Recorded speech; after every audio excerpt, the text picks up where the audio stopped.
My name is Miles, and this is Make with Miles Maker Mondays. In this series, I'm going to be asking makers 3 different questions. What's your favorite tool? What's the first thing that you made? And what's one piece of advice for young makers?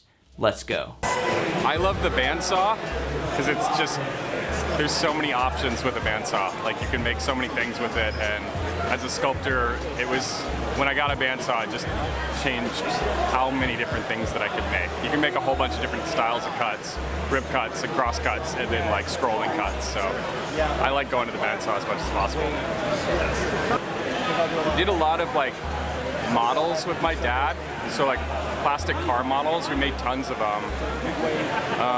We also did Pinewood Derby cars. It might have been the Pinewood Derby cars. We did like the little racing Pinewood Derby cars, and I wanted to make them like so elaborate, and he was like, all right, we're gonna do it. Made one into like a chili pepper or something like that. I don't know why I was into making it into a chili pepper, but yeah. I would say don't be discouraged by not understanding a process. I think that gets to a lot of people where you're like, I don't know how this works, so I'm not gonna do it. I think like just, I learn best from like just getting into a project, and if you just like, I don't know, if you keep telling yourself that you can't do it because you don't know how, you just like, you're never gonna start or never gonna try, so yeah.